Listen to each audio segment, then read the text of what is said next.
It's Yeah. either MasterCard or Visa. That's Well, the it's from what I heard, it's MasterCard. That's kind of like that they've implemented some new rules. And I know that Gumroad has completely banned not safe for work artists on their mm. platform.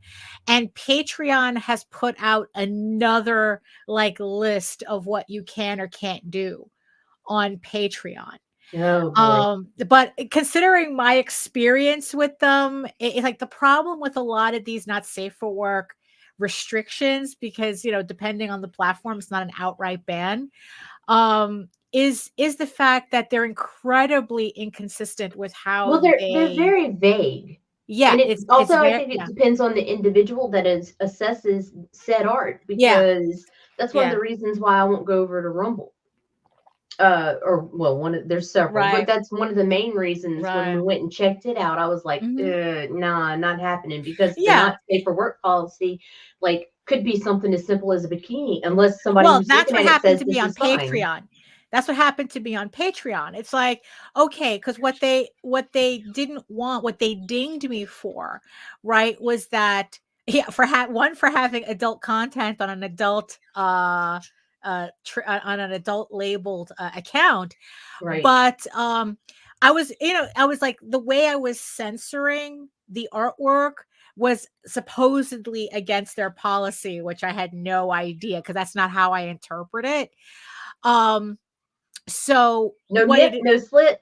Right. You're Well, good to go, right? no, you can't cover them. You can't just Uh, cover them. You can't have them. You can't have those pieces out at all, which is why I started doing a lot of clean versions of the House of Bob pictures, right? But mm, when they started going after my bikini girls, that it's was like a bit much. that was it. I was like going, okay, I'm on someone's list now.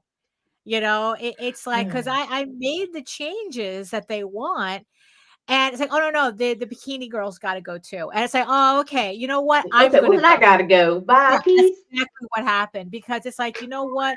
If you're going to be this, yeah, all over the place with your restrictions, I can't function under that. Good morning, everyone. It is April 22nd, 2024, and this is the Rage into the Vlogs. Yeah. Yeah. Yeah. Damn, April. I mean, we're almost at the end of April already. I can't stand this. This year is flying. But didn't we say the same thing last year too? It's an age thing, I guess. Yeah, it is. It is an age Fuck. thing. Yeah. You ready for this? Absolutely not. But hit it.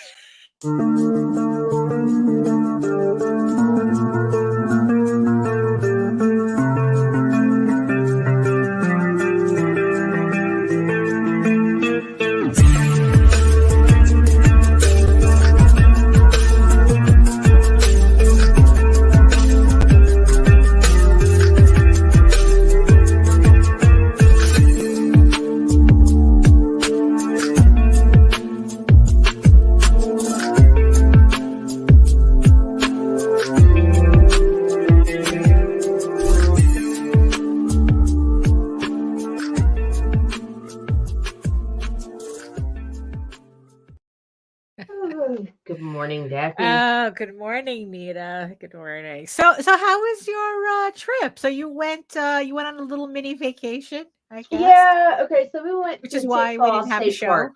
Right. Oh, which part? And Tickfaw State Park in Louisiana. Uh-huh. It's been hit by and battered pretty hard by a few storms recently, so the amount of people actually going out there has diminished or declined Right. greatly over the past couple of years, which has given the wild time to reaccumulate apart nearby the campsites and Right. stuff, which was cool and freaky as fuck. You couldn't fish without like every time you catch a fish, a fucking alligator's like, "Oh no, that's mine, bitch." Oh Like no. not one made it out of the water and up the bridge. It was Wow. insane. So They so were everywhere, you spent the weekend feeding alligators. pretty much. Yeah, feeding alligators and mosquitoes. Like it's like what Oh, you catch. ew. Probably West No. Nile. We'll find out soon. All right. Yeah, it's like, Um, yeah, no, that's why I can't I remember I went out to the Everglades with my sister because every time she comes to Florida, every time she goes anywhere, she has to visit a national park. So we went to the Everglades. Good morning, Joseph. And oh yeah, I forgot to ask. Look at that. We're gone for a couple of days, and I That's forget cool. I forget to welcome everybody in the chat. But I'll get to you guys in a minute. So so we went to the Everglades, and my sister has no problem with this stuff, but me, it's like I don't know whether it's like I'm just allergic to mosquito bites, or I'm just very dramatic about it. But it's like I had to so I wore like this bright yellow raincoat, and I squeezed, it's like, and I closed up as much as I could so I looked like fucking Kenny. Oh my god. In this yellow raincoat. And oh my god, it was like I was sweating the entire time, right? But it was just like, because I had to keep the mosquitoes off of me, and we had some spray and stuff. But I was like walking around my sister's like taking photos, she's setting up things, she's like, and I'm in the background like this. I think some of them like DEET. I'm not even kidding. I think DEET, Right. like the tiger mosquitoes, dig that shit. Right. Those big black and white striped ones, they were like, oh yeah, this ain't nothing.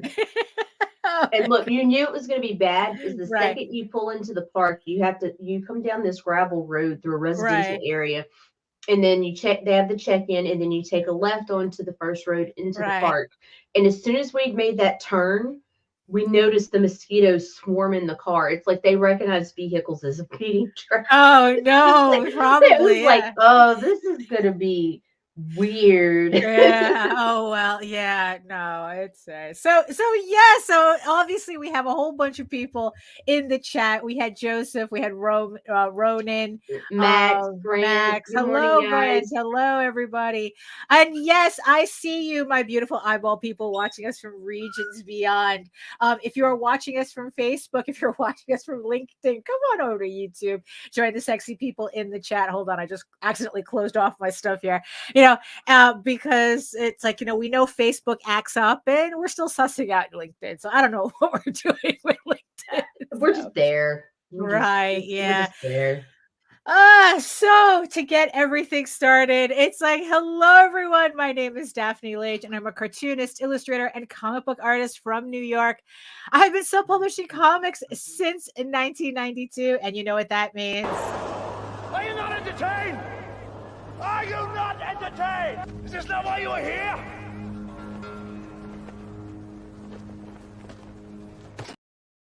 And I am known for the furry fantasy adventure Tall Tales, which is on Kickstarter right now. Oh, I forgot to put a link in the show in the chat. Okay. It's in well, I forgot to put it in the chat. So yes, it is on Kickstarter right now with a re-release of issues 1 through 5 and the brand new issue 6 for the new story arc Tears of the Mother. It's issue 6 of an 8-issue limited series. We have 10 days left on the campaign. Thank you, everybody who has pledged so far. So yes, and I am also known for my medieval fantasy drama Eagle Raven, Heir of the First Unicorn, which returns to Kickstarter early summer with Volume 2, which collects issues 5 through 8 of this 15-issue series. So already we're on Volume 2. So in the meantime, you can read both my comics online at egoworks.com, EGOWORKS, and Tall Tales, that's TAILS online.com. And you can check out all my videos on how I make my comics here on YouTube at Daphne Lage, LAGE Art, which also simulcasts through the Indie Comics Network. So make sure you like, share, subscribe, and hit that notification bell so you get notified whenever any of our shows go live. And to tell you more about it, here's the alligator whisperer, Nita. So my name is Nita Lanning, and I'm a writer, blogger, blah, blah, blah. And I have a YouTube channel off my Google account, and that's Indie Comics Network. And we try to bring you daily comic-centered stuff, and you can find that at indiecomicsnetwork.com. Cut. And yeah, there's just comics and stuff and drama and stuff and more stuff and whatever. Right. Yeah. That's yeah. We try to, but we've tried to keep it comic centered, so and live streams and all that fun stuff. So my goodness. So yeah, so I don't know. It's like I have like a jumble of thoughts today. I have such jumble. Those are the best shows. Let's run through all of them. Oh my goodness. So the other day I watched a YouTube video where they were talking about how fight scenes in most movies have pretty much homogenized into looking like the same thing over and over and over again. And to prove the point, the guy doing the video, he edited the fight scenes of, I don't know, of maybe like 20 movies. And he did it in such a way where if you weren't paying attention, you would thought it was one giant fight scene. Like it was like That's one funny. scene, because that's how, like, that's kind of like to prove the sameness of the choreography in a lot of these movies. Although some of these movies were actually really good, but that kind of wasn't his point at this moment. He was just like, okay, why is there a difference? Why is there a sameness to fight scenes nowadays in movies? And he was saying that, which tracked, because I remember discussing this with Jose when it first came out. It started with the first Jason Bourne movie. And I remember when we saw it in the theater, and I remember talking to Jose about it. It's like, wow, it's like the fighting is really different in here, because before, up until that point, there was like a lot of emphasis in wire fu type of choreography, everybody kung fu fighting, right? And regardless of context, which kind of was the annoying part. And that Jason Bourne movie was probably the first time that I saw something that I couldn't describe as anything else but kind of like a very American fighting style. I couldn't describe it as anything else, right? But in the end, it turned out to be probably like the beginnings of seeing like mixed martial arts in movies, like like a lot of jujitsu, and it just felt different. It literally hit different.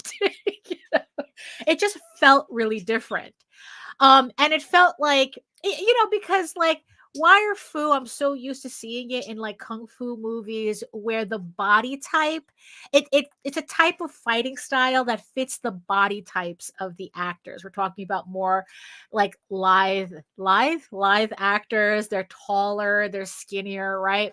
So it never looked right when kind of like an American actor was doing them. It's like, we're talking about like hulkier, beefier characters. It's like it never made sense for them to be doing some wire fu shit, right?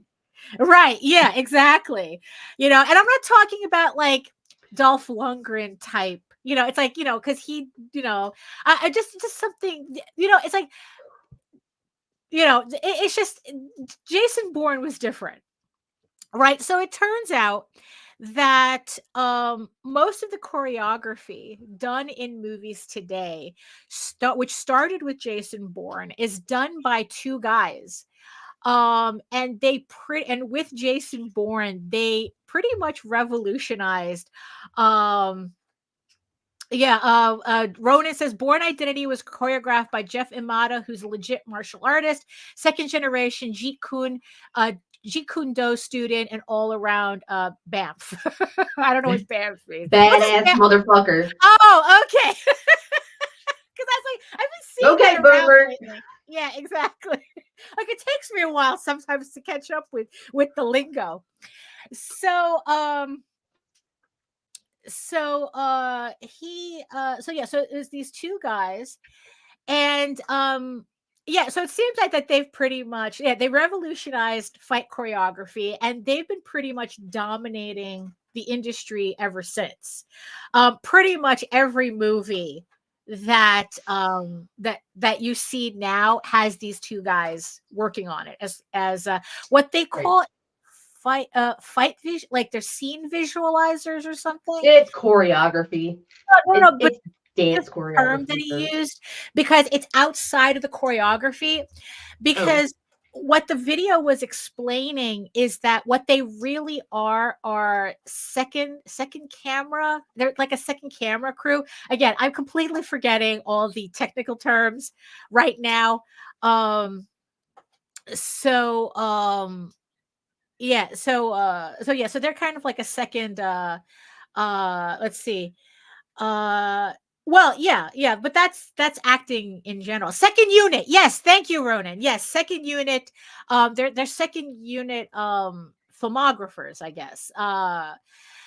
And so the thing that was being posited in the video is that how is it if these guys are doing the same choreography in pretty much every action movie that comes out, right? They're Right. why is it that some movies are just absolutely riveting and then some movies are just so fucking boring once you get to the fight scenes, even though it's the same people doing it, right? So he told the story about how Disney had tried to hire this director to do Black Widow. And they had told her that it's like, yeah, we're going to hire you to do, we want to hire you to direct Black Widow, but you don't have to worry about the fight scenes.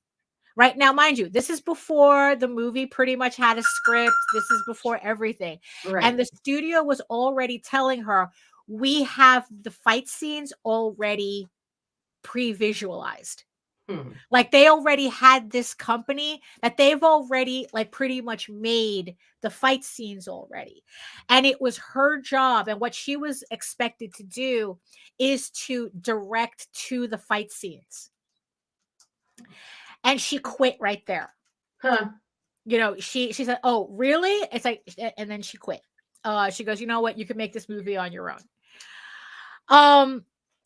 And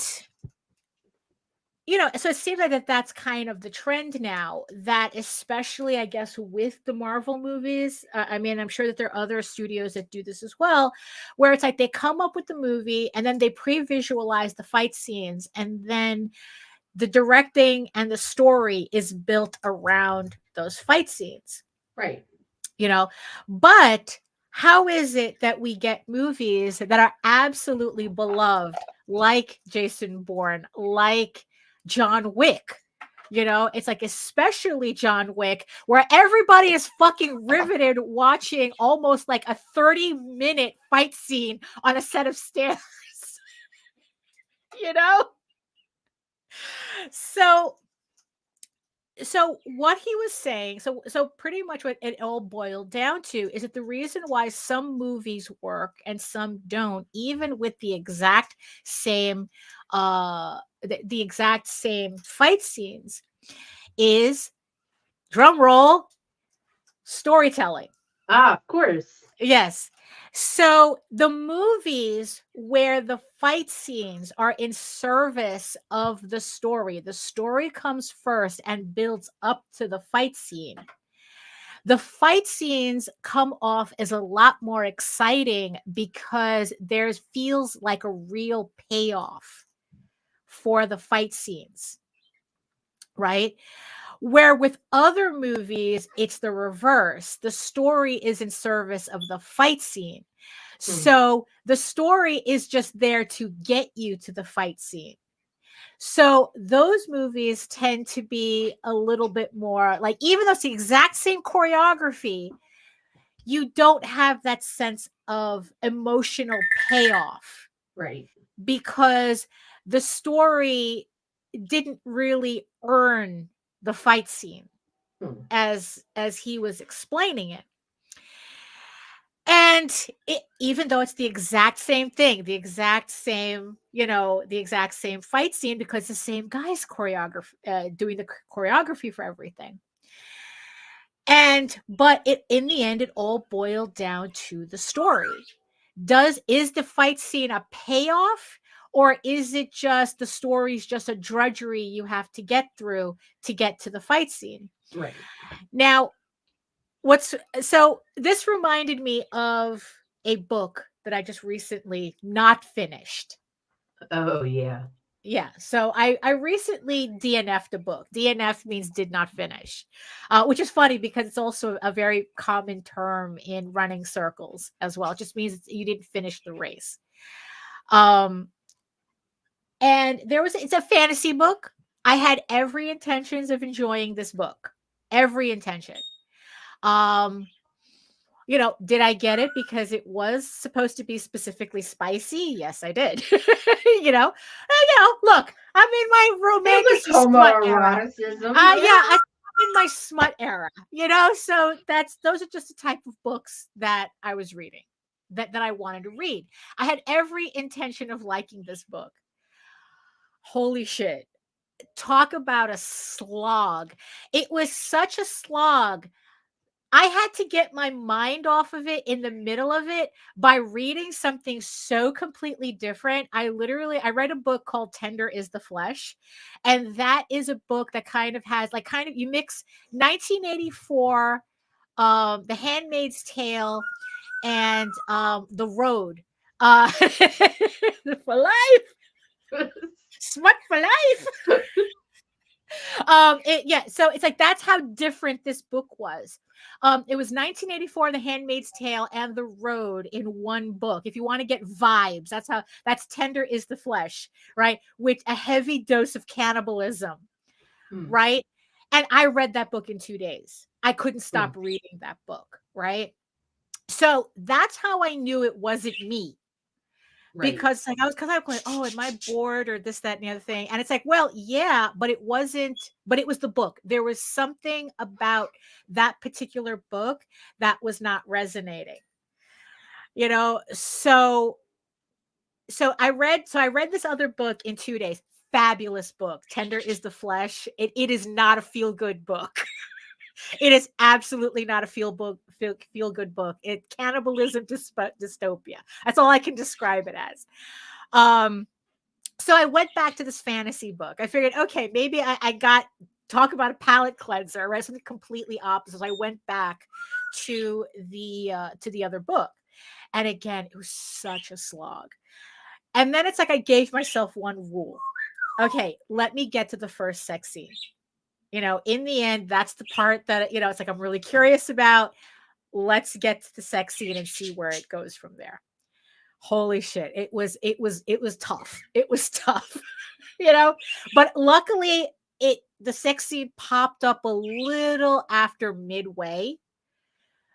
And all I can say is that by itself, it was an okay scene. But the absolute boredom that I had to go through to get to it made it not worth it. And it was pretty much soon after that I decided, it's like, you know what? Jose is right. If I don't like the book, I should just stop reading it and move on. So that's what I did. So it's like, you know what? It got to a point where I didn't care about the characters. I didn't care about anything. And it's like, okay, you know what? I'm not clicking with this book. This book is not clicking with me. I'm going to just put it aside. That's it. Luckily it's a digital file, so I could just forget about it. It's not like I have it on my shelf to always remember me. Hello. So when no, I like to earn my it's like, look, it's like, like to earn your cock. I do. I really do. It's kind of like it's the journey and the friends we make along the way. So when I saw this video about fight choreography, right, and he explained it like that, that's when that was the problem I had with the book, because I was going back and forth with Jose. I don't know why I was dialogue to get you to the fuck scene. It's like I just didn't know what was it with this book that wasn't clicking, why I didn't like it. And then I saw this video. And the problem is, so then it's like, it kind of like, oh, that's probably what happened. The story just wasn't strong enough for me. Right. To justify the journey. So by the time I got to what I wanted to read, it was kind of like lackluster. So it's the same thing with these movies. When the story is very thin on the ground, when you actually get to the fight scene, it's boring because it's not a payoff. There is no payoff to it. And then it's like, I started realizing that there were certain parts of the certain things in the story that that I was really having a problem with. Honestly, I knew I didn't like the story with about 10 pages. But I felt very uncomfortable at the idea of not finishing. So that's why I pushed through. But in the end, it wasn't worth the effort. I wasn't doing me any favors and I wasn't doing the author any favors. It's like, look, if I have to force myself through, it's like, you know what? It's better for me to just not read a book than to actually say I had to force myself. Like, this isn't high school. We're not in high school. This isn't some like, stupid, you got to read Jane Eyre shit, Wuthering Heights. Oh, I hated those books. It's like, no, it's like, you know what? Nobody's forcing me to read these books. So then it started. And then of course, my ADHD rattled brain, we start going through that rabbit hole. And then I remembered a conversation that I had with Jose, because he reads a lot of books. Yeah, Grant says, I feel like I have to finish. Oh, yeah, I felt like that with 50 Shades, was not impressed. So did 50% of the women that read it. Yeah, So, Jose reads a lot of books. He reads a lot of books. He reads a lot of comics. I don't think that there's a comic that comes through the house pretty much where he doesn't eventually read. Or maybe there is. Yeah, there's some books that I could tell that it's like, no, I'm not reading that. So, and he does it, So I was asking him, so of all the comics, especially relating it to indie comics specifically, right? Because, he goes that whenever he reads, like, cause I asked him, like, you read a lot of shitty books? And he goes, no, because there's no reason for me to read shitty books. It's like, because it's like, if he buys a book, it's because it's all like, especially from a professional creator, like there's a certain expectation he has with those books. So there's no reason for him to purposefully read shitty books. It's like, has he read shitty books? Yes. But if they're coming from a professional, it's very surprising, because he goes, I was not expecting a shitty book out of you. Right. But it's a little different when he reads indie books, because that's where it kind of gets a little harder to avoid pretty much the whole 95% of everything is crap. It's very hard. It's a much harder to avoid that. So, without getting into specifics, because in the end, there's no real reason to point fingers directly at anybody, because in the end, it's like, what I like to talk about is something that we could all look at our own stuff and like, okay, does this fit what I'm doing? It's like, does this sound like something that I'm doing? Is this something I can fix? Right? It's the whole thing with the whole drama. I don't like doing drama, but I do like to talk about behavior, because in the end, we could all be guilty about certain behaviors we need to keep an eye on, and all pointing an actual finger does is distract people from the work that they need to do on themselves. It's like, well, I'm not that person, so that's not me. And it's like, well, the behavior is, type of thing. So I had asked Jose, like, okay, like, what would you say of like constitutes like a bad comic, right? And what's funny is that one of the examples he gives me, we all have room to grow. Yes, we do, Jose. And like one of the books that he was explaining using this was I think like a professional book. I forgot. I think it was a Terry Dodson book. I don't remember. artwork was beautiful. The story could use some help. Let's just say Right. that, right? Which goes to show you that if a professional can make these mistakes, we can definitely make them. So no one is immune from this, right? Right. So the first thing, which I think is my issue with the novel that I read, that this recent novel, this fantasy novel that I read. Number one, straight off the bat, you don't care about the characters. Mm. And I really do think that was something, like, for some reason in this novel, 10 pages in, and I really had no interest in the main character. And and it was just like, okay, so that in and of itself is like a main flag to watch out for, right? You don't, he's reading a comic and the comic gives him no reason to care for the characters, right? So, like the example that he was giving, right? That he was kind of giving was, now the thing is, though, a lot of the, because his interest is, kind of like superheroes or something, or variations thereof, right? So he was talking about that he sees this a lot in superhero comics, indie superhero comics, where the character is just there. Here's my Batman, but different, right? Here's my X-Men, but different, right?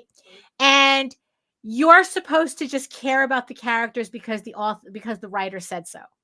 This is my cool character, and he's cool because I said he's cool, right? So I guess that's kind of like a part of it, right? So they don't really give you a reason. They think that, oh, if you're familiar with the superhero genre, here's my superhero character, so you should automatically attach to the character, when that's not the case.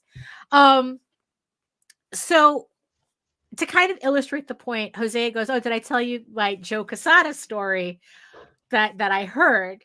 And I go, no, I don't think I heard this story. So it's a story about Joe Quesada having a conversation with Stan Lee. And even Joe Quesada said that he was kind of being a smartass when he had this conversation with Stan Lee. He was just being a dick, essentially. Joe Quesada was being a dick to Stan Lee at that moment.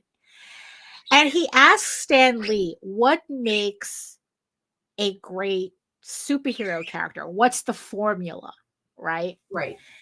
And then Stan Lee was saying, it's like, okay, picture this, right? You see Spider-Man, right?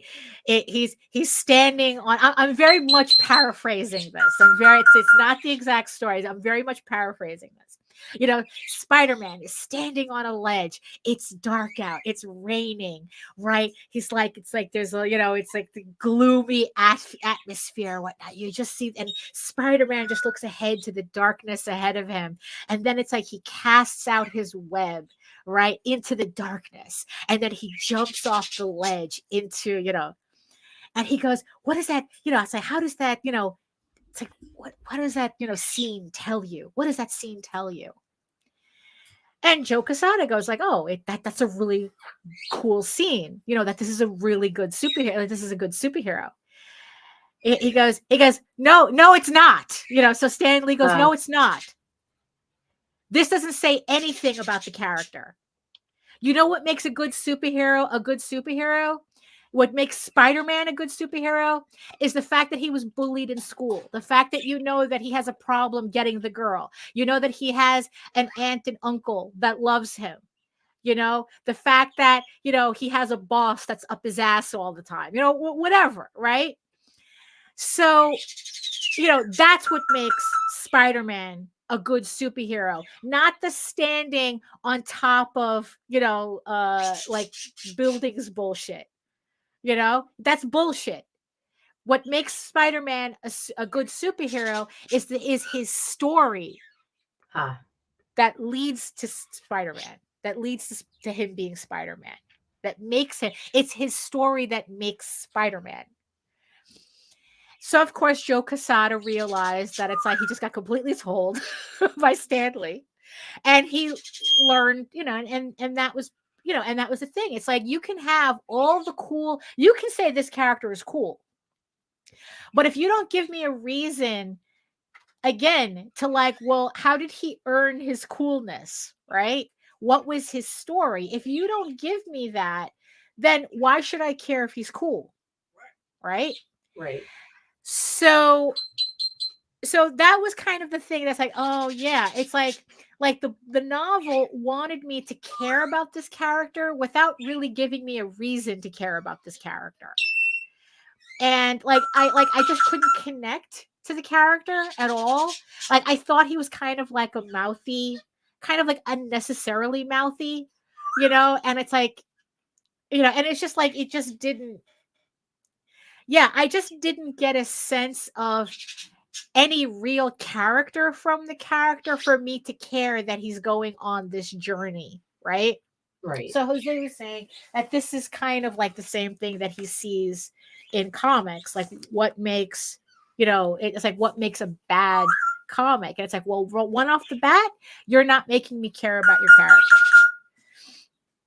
right? And then number 2, and he says that this is especially in superhero comics, and he says that this is a trap that a lot of creators fall into, is that the use of already overused tropes. The one that he was talking about was, it's like, oh, here's this superhero team, which, remember, the writer has already said these are his cool characters, right?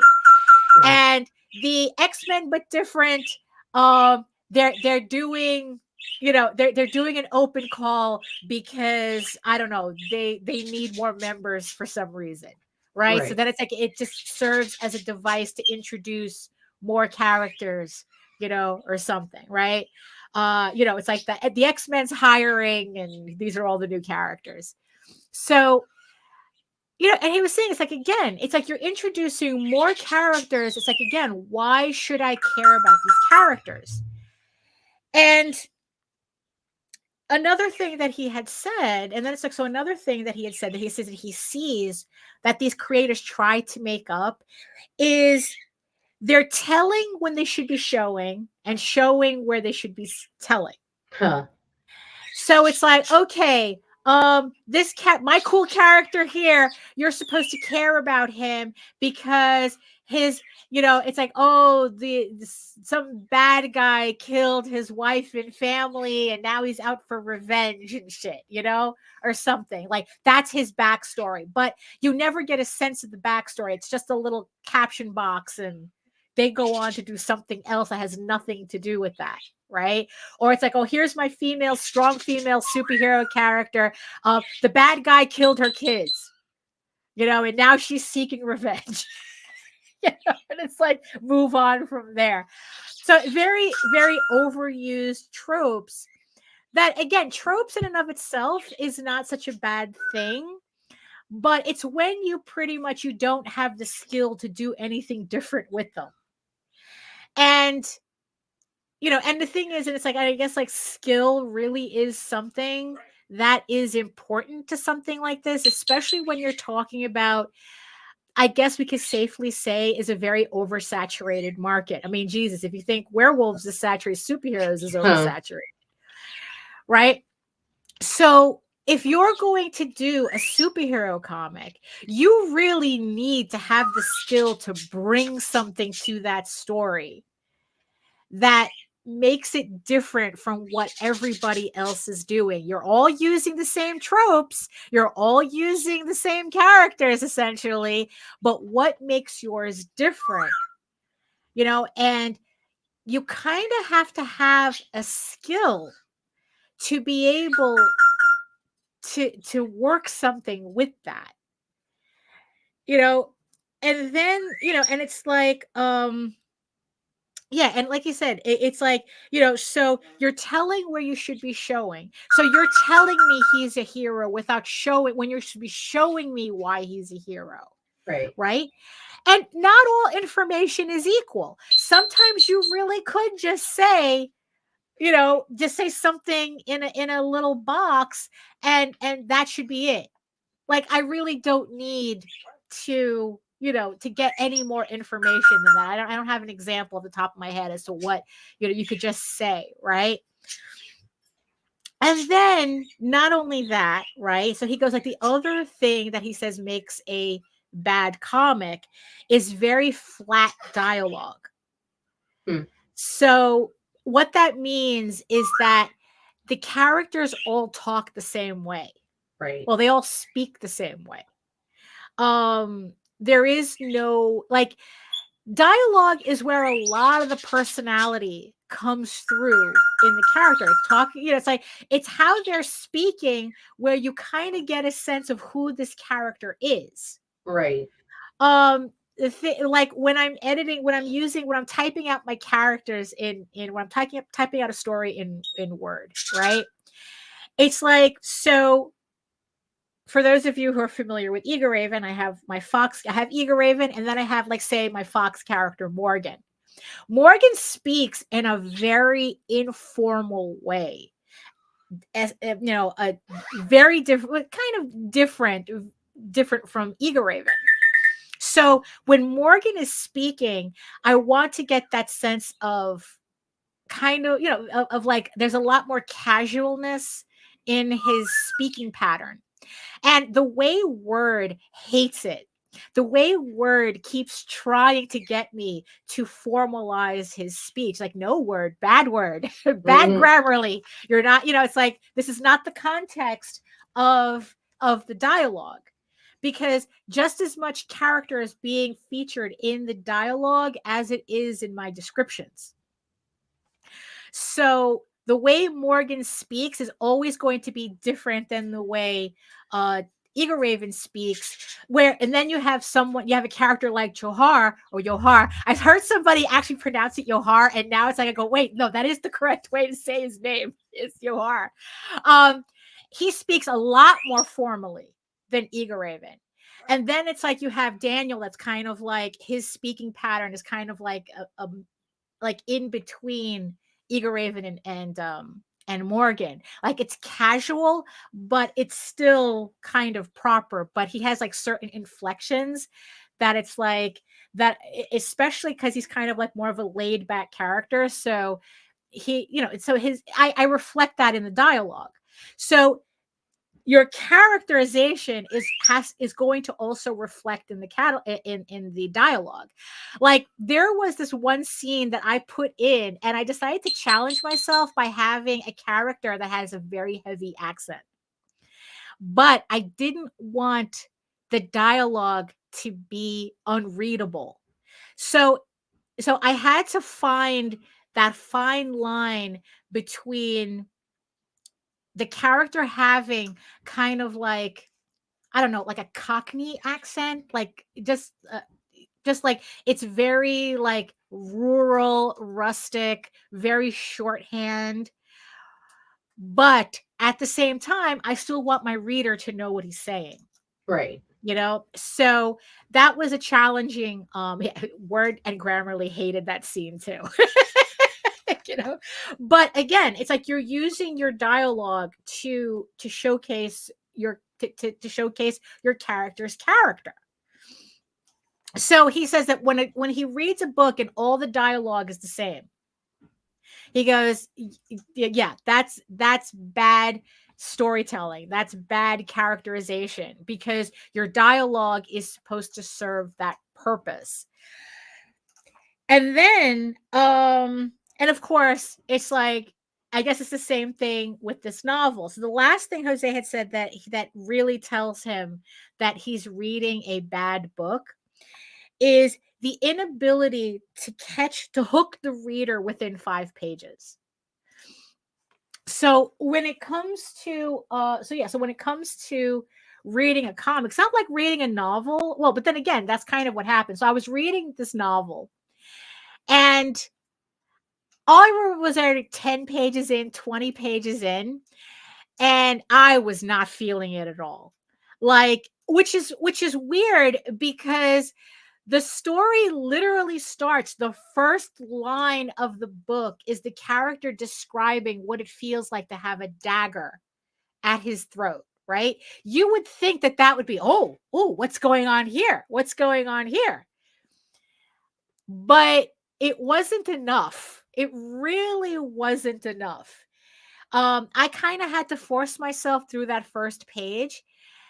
And I think that looking back on it now, I think that part of the problem was that, you see, there's a trope in romance fantasy where the main character kind of has to be a mouthy bitch. Where it's kind of like, oh, it's like they're spunky, kind of thing. And that's a trope I'm finding I really, really don't like, because I don't know. That's kind of, Jose says for a comic should be 5 to 10 pages. Right. You give a novel 100 pages. No. Oh, yeah. 25. Jose gives a novel 100 pages to give, and especially it's like a lot of the books that I've been reading are like 500-600 pages. So, that's too much time invested. So the character, but the thing is, though, with this book, I knew from like the first couple of pages, I was like, oh, I regret my decision. It's like, I don't know if I can commit to this book, but I tried. So there's this trope where it's like the main character kind of has to be like this mouthy asshole, and it's like, not an asshole, but just like mouthy, kind of like it's supposed to show like, oh, I'm a strong character, I don't take shit from nobody, type of thing. How dare you? It's kind of like that. And it's like, I'm beginning to realize I don't like that trope at all. And especially in this book, I don't know. It's just like, because because I didn't feel, because in the end it's like, because in real life, I guess people kind of get punished for that. Particular people get punished for that type of behavior.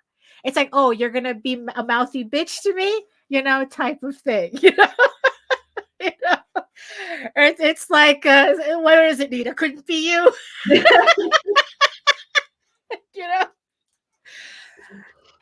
So to see characters act like that in a book openly and without consequence, without kind of like, there comes a point where, look, I understand that fantasy is supposed to be fantasy, right? But there are just certain things that if it doesn't kind of fit a certain, I don't know, an internal belief system that I have, because that's also the thing with writing too, right? Verisimilitude, right? That you can have your setup, your world setup has to be convincing to your world in order for me to accept the rules of your world. So you have to be pretty consistent with the rules of your world so that it's realistic enough that behavior that in real world would be like nobody acts like that is normal, is normal in the story, right? But there are just certain things that that I don't know, like if the story can't overcome an internalized issue, like an internalized rule that I have, then probably I'm going to have a hard time connecting to that character. Well, you have to have that air. Yeah, it's like if I so if I have a certain internalized belief that mouthy people can't really get away with being that mouthy, I'm going to, unless you kind of have an explanation for that in your book, I'm going to have a problem overcoming that trope. You know, so it's like, oh, you're being, it's like, here's like, you know, It took years of consequences to be able to be this mouthy and get away with it. right, exactly. You know, so it's like, you know, you're telling me that this character is being this mouthy to a captain of the guard and not getting smacked. You know, yeah. See, Michael goes, you can't ask, what was that? You can't ask your audience to extend their suspension of disbelief too far. Yeah, you have to. Yeah, it's like if your rules, yeah, there's certain, yeah. That's why I guess some fantasy works and some fantasy don't. I mean, look, I just read a book about government-sponsored institutional cannibalism, and that was more realistic to me than this elf guy being mouthy to a captain of the guard. You know, so again, it's like your rules have to be very clear. But were the rules like this? He was mouthy to the captain of the guard, and he really hard later to put him in place. That comes later. It does come later, doesn't it? But the thing is, though, but also the reason why that scene didn't feel satisfying was because I didn't feel the relationship earned it. Right. So going back to the fight scene, the fight scenes, right? The choreography, even though it was done by the same guys, even though the choreography was done by the same guys, depending on the movie, that same choreography will be incredibly boring because it feels unearned. Something happened in the story or lack of story, because in the end, that's what it boils down to. Beneath everything, your story has to be strong enough to carry the cool scenes. You can't just, in the end, that's what it boils down to, right? You cannot write a story starting, well, technically you could, but you can't just, it's like the cool scenes are what's important. No, the cool scenes are the cool scenes. Now, are you prioritizing the cool scenes above everything else? Or are the cool scenes a payoff? How are your cool scenes a payoff from, you know, of the story itself? So that's kind of like how, like, so watching this video kind of like really made me think about, wow, everything really is about the story.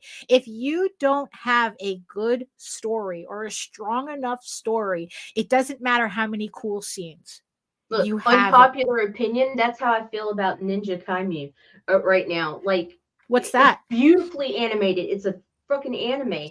Beautiful animation. The first fucking episode had good story, but now it's just like, what can we say till we get to the next fight scene? And while the fight scenes are beautiful and it's fantastic looking, I completely lost interest. Right. Like, because Steve and I looked at each other about the same time. It's like, are we done? And we were like, yep. Turned it off, rolled over, went to sleep. Yeah, it's like, you know, even if you have something like say if you have something like fan service, you know, you know, it's like, does the fan service feel like a payoff? Like anime during the 80s, again, another thing that hit really different, right? You know, especially when, you know, there's all this discussion about like there's a fine line between sexy and sexism, right? Not getting too much into detail with this, but anime in the 80s were infamous for fan service scenes. You know, the whole ubiquitous shower scene, right? You watch Bubblegum Crisis and everyone needs to take a shower after a fight scene, right? But the funny thing is that, like, it didn't, like, you know, like you take something like Ixer 1, where it's like, it's literally a plot point that the robots have to be piloted by a naked girl in the belly. Like, you know, I mean, you know, she's the energy source. I guess, what is it? Nagisa's the energy source, and Ixer is piloting but Nagisa's the one that had to be naked. But it didn't feel weird. You know what I mean? like I don't know, like I guess it's because it wasn't like that what like it just happened to be there. Like it kind of like again, it was like, oh, you got your fan service, Pris is Right. taking a shower after, kicking some boomer ass. And and it didn't feel like out of place. Like it didn't feel like it was shoehorned. Like, of course, it was like they knew they needed the scene in here, Right. but there seemed to be enough of a context It was that when written you in. got It to wasn't it, just slapped on like a sticker. right, it's which I think is also the reason why like a lot of like bad girl TNA books, like very few of them actually resonate with me. Because it's just like the story. Oh, it's like they weren't drawing special attention to it, and the nudity made sense. So right, so you didn't think about it, or at least I didn't. Also, Ronan says I also think your fight scenes need to be telling a story within itself. Yes. Exactly. Go back. How they move, how they choose to fight, weapon choice, creativity, tactics. Like take something like John Wick, right? Every character had a different way of fighting, and the fighting told a different story of that character. It's like, yeah, we were watching a 30-minute fight scene up the fucking stairs, right? But every opponent had something different to tell in that moment, had something different to say in that moment. So it made it very compelling. So yes, the fight scene has to tell the story. And that was also I think, that was also I think too, that what they meant. Like in Marvel's case, in Disney's case, the fight scenes were just the cool scenes they wanted the story to get to. So they said that that's also a reason why sometimes you watch an action movie and the fight scenes kind of feel like they came out of nowhere, like they don't feel connected to the rest of the movie. And this is why, because they were filmed first. They were filmed before even there was a director, so it's the same thing with everything that happens in your book, whether it be a fight scene, whether it be your cool scenes or your cool characters, whether it's like the whole point is that you have your main character running around in a bikini, flashing her panties at everybody. It's like a lot of underskirt shots or whatnot, whatever the fuck you want to do. Is all these things, doesn't matter how ridiculous it is, are all of these things in the service of the story? Does it make sense in the rules that you have in your world that these things are happening? Whether it's an upskirt shot, or whether it's a fight scene, or whether it's a shower scene, or whether it's, it in the end, it's like, does it serve the story, or what story are you telling? And I'm not talking about in the service to the plot. I think that that's actually a different conversation. I think that a lot of people kind of confuse storytelling with plot. Right. I don't think something necessarily has to be significant to the plot if it tells a story. Because it's like I think that there are like certain character things that you can show, like something like as simple as a character that likes cooking. Right. And they put a lot of like any Ghibli film, right? Okay. Any Miyazaki film. There's always this entire fucking scene of characters eating, right? Yeah. Is it related to the plot whatsoever? Do we really need to No, see but the it was characters fucking eating? cool watching Calcifer cook that breakfast, okay? Right. Yeah, exactly. It's like, and the way that Well, Sophie breakfast couldn't if was Calcifer's bitching. lovingly animated. Right. I mean, I think like it's like Miyazaki films make you hungry, type of thing. Let's have, it's like when they're making, like in Ponyo, right? There's an entire scene where they're just making fucking ramen. Oh yeah, right. Now I want ramen too, and I don't have ramen in the house, so Yeah, we're gonna right. have to fix that. Ramen and egg. Right. It's not like you could have cut that scene out, and it wouldn't have made a difference to the plot. But that's not the point, right? But people bond over food, so there's Right. this like moment, Right, exactly. It's kind of like when people complain about, oh, why does the sex scene have to be there? Well, why does the food scene need to be there? I mean, granted, if the story, if the scenes are not telling anything about the story or the characters, yeah, maybe you have a point. But Ponyo and I forgot the kid's name, and his family making the ramen together is a significant scene, even though it has nothing to do with the plot. Same thing with Howl's Moving Castle. There's literally a scene where they're making breakfast. Did it need to be there? Right. It's like, yeah, it gives a sense of tone, and it tells something about the characters too. That they're relishing this moment together. Right. That these are the type of people that they are, that they're sharing a meal. It's like when you watch Lord of the Rings, right? The difference between seeing the orcs eating together and seeing the hobbits eating together. Right. We ain't got nothing but maggoty bread, that type of thing, right? Right. And then you have the hobbits where it's like, oh, we got the sausage and we got this, that, and the other thing. I mean, it's like Samwise, right? Samwise carries salt on him. He does. It literally becomes a thing that's pointed out. That little taste of home, right? Does it have anything to do with the plot? Does it have anything to do with throwing the ring into the fires of Mordor? No, it has nothing to do with that, right? So yeah, so it's like, so I think that what this whole conversation had me learning, right, had me realizing, right, is that when you sit down and write your story, you do your comic, right, is it just a bunch of cool scenes that are only cool to you, strung together with the thinnest thread of story, right? Or do these scenes actually mean something to your story? Right.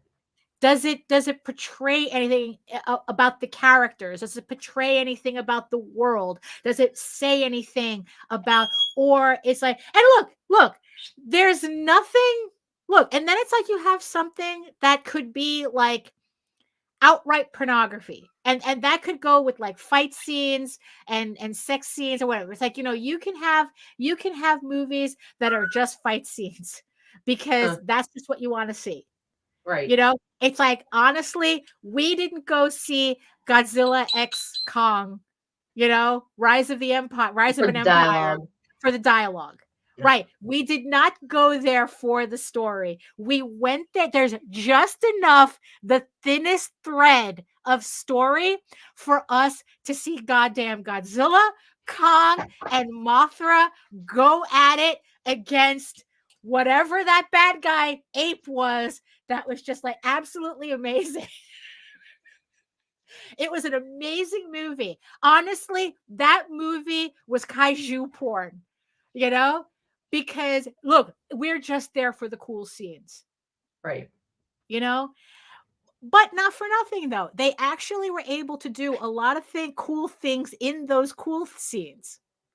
Right. Like there's an entire scene that's done entirely without dialogue. But that's super fucking rare and should not be. No, absolutely. Especially for a Godzilla movie. Godzilla Kong movie. So it's like, yeah, so there's a place for that. There's a place for that. If you just want to do a comic about two biker chicks who are like fighting in thong bikinis, but they have a gun, I mean, you can do that too. it just serves a completely different purpose, right? Just make sure they But pull each other's hair. well, usually it never gets that far. But that's another issue. That's a separate, Mm. But but the thing is though, if you really want to see longevity, if you want to see if you want to build an actual audience that enjoys your work for the long haul, right? I think that that's a distinction that we have to make. The story has to be there. The story has to be first and foremost, and everything that you do has to be in service to that story. Everything you put in a comic is a deliberate choice, has to be a deliberate choice. Because, yeah, it's like you don't have enough space in a comic to be frivolous. It sounds kind of weird. It sounds kind of weird. But it's like it's like you have 5 pages, Right. to make people want to care about your story. You have 5 pages. What are you doing in those 5 pages? What exactly are you showing me? What are you telling me? What is it about your characters that you need me to know in those 5 pages? And that requires a certain amount of skill, I think, to be able to, which is why, comics can be very trope focused, right? Because we don't have that much space to work with. But what can you do with that trope? What can you do that, again, it's like you have a Batman but different, right? Mm. Right? You have a Batman but different. What are you doing with that? Right? And then the ironic thing about it is that one of Jose's books that he actually enjoys, that he has, is literally a Batman but different book. It's like this book is so Batman but different. I'm surprised the team the creator didn't get a cease and desist from DC. It's a book about a mouse it's Batman, but if he was a mouse. Oh, that's funny. So it's like, but he says that it's a really good book. I mean, talk about a Batman. I mean, it's like sometimes I say that Batman, but different, kind of in a derogatory way. But here's an example of a book that literally did that and made a book that Jose says that's a good book. I forgot what it's called, but I'm pretty sure it's kind of easy to find. It's like Mouse of Night or something. I don't know. It's something. It's literally Batman, but it's a mouse.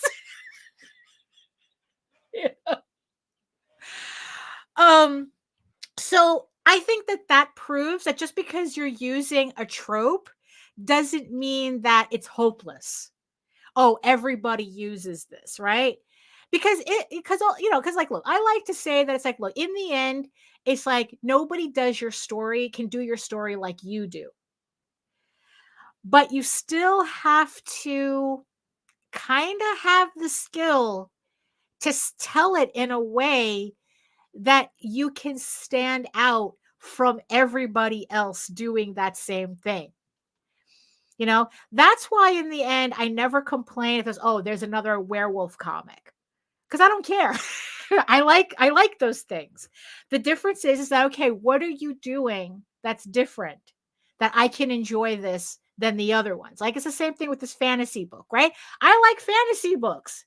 So I wasn't expecting this book to be this way. Look, it had all the tropes, but there was just something about it that didn't click. There. Yeah, the execution wasn't there for me. Like, it didn't click with me at all.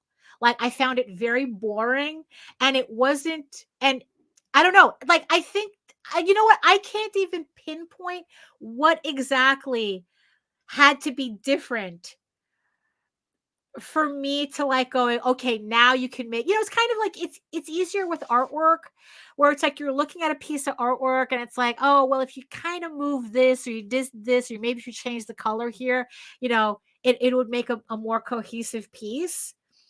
But with writing, it's very difficult because also I think with writing, because of the abstract nature of the medium, we literally have to imagine everything that's on the page, right? So what words would I have to change? Like, how would I change the writing? Like, is it the writing style? Maybe, I don't know. I don't know how to pinpoint that. All I know is that, well, I know that the writing itself bored me. I didn't care for the main character. And the relationship that got built between the main character and this captain of the guard didn't resonate. I didn't feel it didn't feel convincing to me enough for the payoff, to be worth it. And then it especially wasn't worth it for me to know how the book ended. Because there just came a point where it's like, you know what? If I don't care at this point, why would I care about the ending? And once I asked myself that question, that's when I stopped reading the book. If I don't care about the ending, if I don't care about what I'm reading now, why does the ending matter? And it didn't. So I stopped reading it, and that was it. I mean, so the trick is to make sure that when we're creating our books, when we're thinking of our stories, is what we're doing in the service of the story. Because without the story, it's like what? It's like you're essentially just, okay, maybe you can build an audience on that, but they're not going to stay. They're not going to stay. You're creating a very fickle audience. If like, so that's kind of like what you have to, to decide, I guess, as a creator, is like, what's your foundation? Do you want people to care and stay because they care? They want to know what happens in the next issue? Or do you have just enough story to string along each panty shot, and then you're selling just a variant cover anyway? You're selling it on the basis of a variant cover. So, you just this, you might as well have blank pages with a Shikari cover, and people will still buy it. And if that's the case, it's like, why are you even doing this anyway? Yeah, it's like, yeah, exactly. Like, and if there's 28 blank pages, right?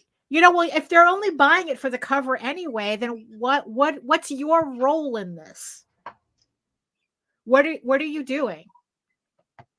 Because in the end, you're just hitching your wagon to somebody else's popularity that you technically had nothing to do with.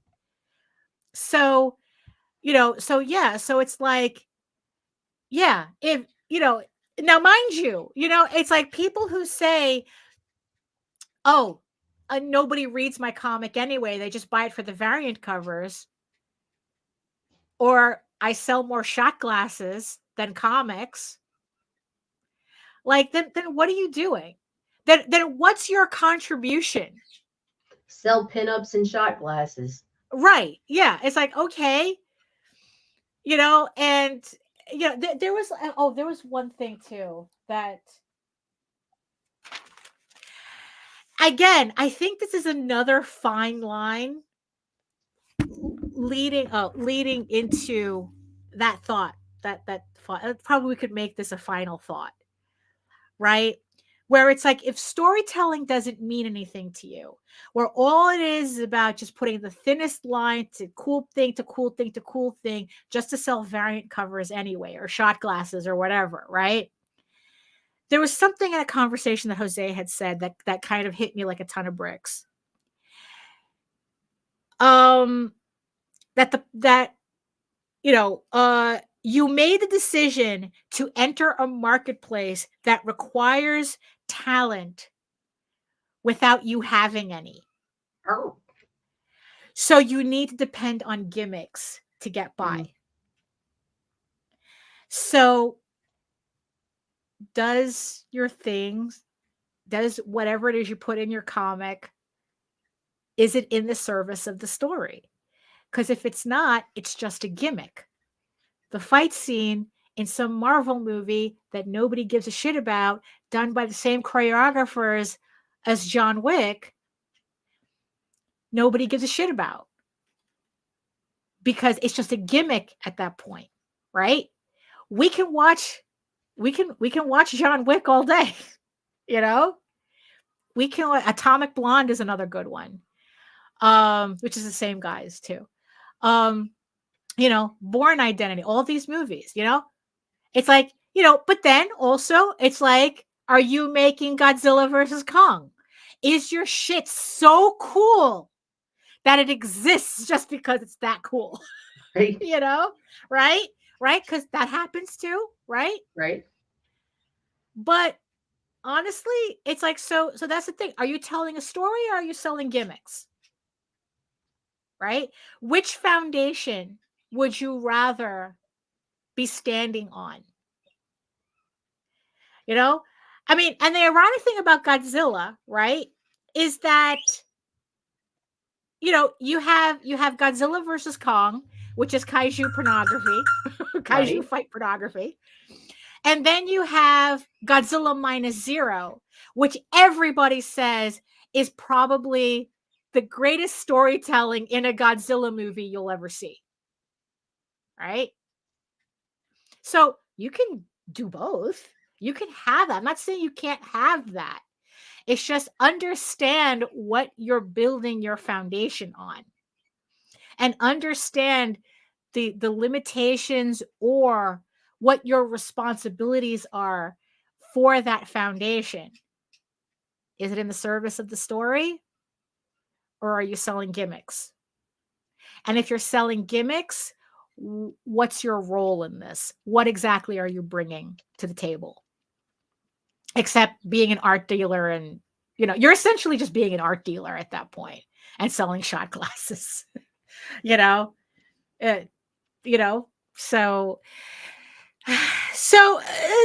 so that's kind of like one of the things that I was kind of ruminating on, especially after seeing that video about fight scenes. Because I mean, I guess it's just like I'm very acute, especially like writing novels now. I'm very acutely aware of storytelling. Yeah, and especially so, and then reading all these novels, and it's like, and seeing all the different ways people tell pretty much similar stories, because it's fantasy, or especially fantasy, to just see the different ways. Jose had recommended that my next book should be Earthsea by Ursula K. Le Guin. So I'm probably going to do that, especially after this one. And then I'll probably mix it up because I want to read Fear and Loathing in Las Vegas. So kind of like, good book. I kind of, is it? Because I've never read it before. So, I mean, I enjoyed the Terry Gilliam movie. So, so I figured, let me finally read that book to see, like, Have you ever read any Hunter S. Thompson? No. Oh, dude. Nah. Dude, that's my jam. Right. Oh, okay. Because I feel like I said, this is why that bitch is so weird. Yeah. And it's like, because it's like, so I like to that when I started reading again for this, I gave myself the rule that I don't want to read the same author in a row, and I don't want to read the same type of book in a row. So yeah, so I figured that so after this kind of dud of a book, I figured, okay, let me make it up with Earthsea and then Fear and Loathing, and then kind of like move on from there, and then like, you know, and you know, and just like see what else pops up. So you know, just to keep it, you know, just to see, because I think it's important that you know, because you don't want to end up with brain rot, you know, No.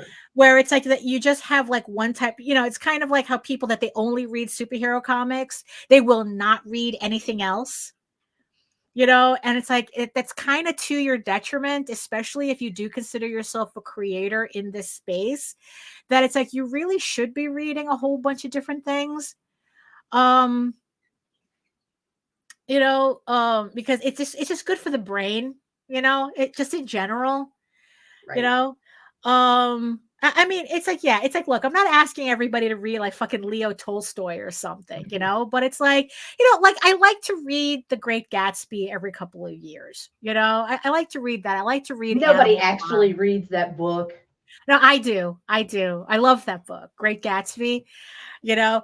Um, you know, it's yeah, that's just one of those books that I don't know that really, really resonates with me. So it's like every couple of years I reread it.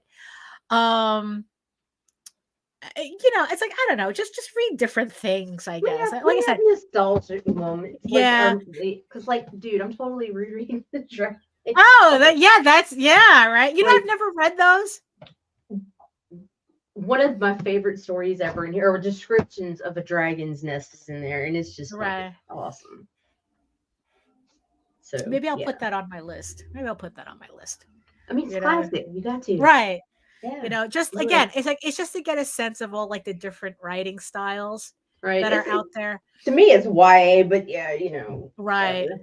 Oh, is it? Is it No, considered YA? no, I don't know if it is or not, but to me, it just, I don't know. It doesn't have some of the other stuff we like, you know, but Right. you know, Right. smut-free, Yeah. Huh. You know, like so deep yeah, smut, so I like to, you know, so I like to deep smut, deep. yes, Yeah, I like that's to good. keep it different. It's missing the deep smut. Oh, well, you know, I mean, it depends on the type of book. You know, it's like, look, it's like, you know, I joke about it. You know, I'm in my smut era, but it's like, look, it's like I like to read different types of books. You know, I really do. Like I said, I think it's important to not have brain rot over one thing. It's like I follow this paranormal and romance fantasy group where I mean, there's a lot of brain rot there. I mean, like these people that they just read like one thing and one thing only. You know, and I will and nobody recommends Sarah J. Maas to me. I refuse to read her books at this point. I refuse to read her books. I have I have a very deep suspicion of anything that's way too popular. So so yeah, so I won't read it. I won't read Fourth Wing. You know, it's like just give me the weird shit, you know, and Hunter S. Thompson. You know, I think I pretty much read most of Cormac McCarthy's library. I think no, I didn't read all the Pretty Horses. I still, probably I'll put that on my list too. Um, you know, yeah, I haven't finished. I know there's a lot of books from like Chuck Palahniuk that I haven't read yet. I was in the middle of Damned. I should probably go back to reading that one. Haunted, I didn't read. And I know he has a couple of new books out too. I don't think Bret Easton Ellis has put out anything new, but I usually have to be in a very specific mood to read Bret Easton Ellis and like Gillian Flynn. Hmm. It's like, yeah, because I read a couple of her books, and it's yeah that those yeah Bret Easton Ellis, Gillian Flynn, Palahniuk, and Cormac McCarthy. I have to be in a very, very specific mood to read those books because they're very, very dark, nihilistic books. Not Right. so much Chuck Palahniuk, because for those who don't, you know, I'm butchering his last name. He wrote Fight Club. His books aren't nihilistic, but they're still very dark. I mean, Bret Easton is definitely nihilistic. Cormac, definitely nihilistic. Gillian Flynn, definitely. But yeah, Chuck is kind of borderline. He has a weird sense of hope in his books. Very strange sense of hope. But yeah, so avoid brain rot. Make sure everything that you do is in the service of the story, that it's telling something about something. It doesn't necessarily have to be to the plot. It just has to tell something about something. Suck your reader in, within 5 pages. Make me care about your characters. Write dialogue that tells just as much of the story, literally as well as figuratively. And I guess, and in the end, it's like, you know what? Just have fun doing it. Way too many people are acting like this is the most miserable job they could have, is making comics. And it's like, bro, it's like, if this shit makes you that unhappy, I don't know, go trade crypto or something. I mean, go work at Chipotle, go do something, go outside. I don't know. I mean, yeah, too many people acting like this is miserable trudgery, to making comics. And it's like, bro, if you're not having fun at this, I really don't know what you're doing this for, because it ain't for the money, that's for sure. It's for the money. Yeah, no. It's like, okay, all right, for enough money that you can qualify for Medicaid. All right. Damn. Okay. All right. I don't know. So what do you think, Nita? What do you think? I don't have any thoughts. Yeah. Read. Right. Yeah. Go read. Read a book. Read a book. Touch grass and have fun making comics. I think that's a good place to end, right? I think so. I'm sure. Yeah. So I want to thank everybody for joining us in the chat today. I know it's kind of like a slow Monday, but it's like we're just getting back into the routine of things. Because it gets really easy to not do shows, and it's just But I had to go touch grass because people was making me crazy. And alligators. Like that mouthy character, you were talking about was coming out strong. Needed a break. All right, and I want to thank so much my beautiful eyeball people watching us from regions beyond. Thank you so much for watching. At least look, at worst you got some book recommendations. So I don't know, yeah, why not? So that's it for us. So I guess that's it. Yeah, so I think those are the new 3 rules, right? Which I completely forgot. You know what? If you're watching this on the replay, just rewind and you'll catch the 3 rules there. There you go. So, make us interested. Keep us interested. Yeah. Yes, exactly. Have fun and whatever. So if you want to learn more about me and my artwork and everything else that I'm doing here, you can head on over to my main portfolio site at egoworks.com. That's EGOWORKS, where you can find links to all of my galleries and social media sites, but I mostly post to Facebook if you are interested in seeing sketches and current work in progress updates. And you can catch me here on YouTube for my entire archive of 500 plus videos on how I make my artwork, and for my semi-weekly art live streams Wednesdays at 4 p.m. Eastern. Most likely than not, I'll have a live stream on Wednesday. So we'll do that. It's 2 hours of me just drawing, working, and just talking with the chat, whatever you guys want to talk about. It's more of a conversational free-for-all on that channel. So on that show, on that live stream. So 4 p.m. Eastern, Wednesdays. Also, you can read Ego Raven, Air the First Unicorn, for free, uploading every day, Monday through Friday. But if you prefer your fantasy to be more of a furry Lord of the Rings adventure, you can follow the link over to Tall Tales. That's TAILSonline.com. And not only can you read the first 20 issues of Tall Tales for free, but you can catch up on the latest story arc for real. I just uploaded everything. Tears of the Mother Kickstarter, which is also currently uploading Mondays through Friday. So you can read the book for free. Well, at least read some of the first couple of issues for free. And then you can head on over to the Kickstarter, where we have 11 days left for a re-release of issues 1 through 5 and the brand new issue 6 of this 8-issue limited series. So so make sure the link. So make sure you check out the link in the show notes below for that. So thank you so much, everybody, again for joining us. I hope you had a good time. And in the words of the ancients, eat your food, moisturize, mind your business, and do the work. Because when you actually do the work, you never have to fake any of your accomplishments. Yes, it's work, but just like a good fight scene, it's worth it in the end if you do it correctly. So there you go. Thank you so much, everybody. And we'll see you next time. Hey, kids, you want to see some great comics? It's Comic Book Show and Tell twice a week. Comics by Night every Friday at 5 a.m. Eastern. And the Sunday Funnies every Sunday at 9 a.m. Eastern on the Indie Comics Network YouTube channel. Void where prohibited. Not available with any other offers. Side effects may include loss of boredom and a sudden urge to read more comics. Check with your doctor if a sudden rash appears.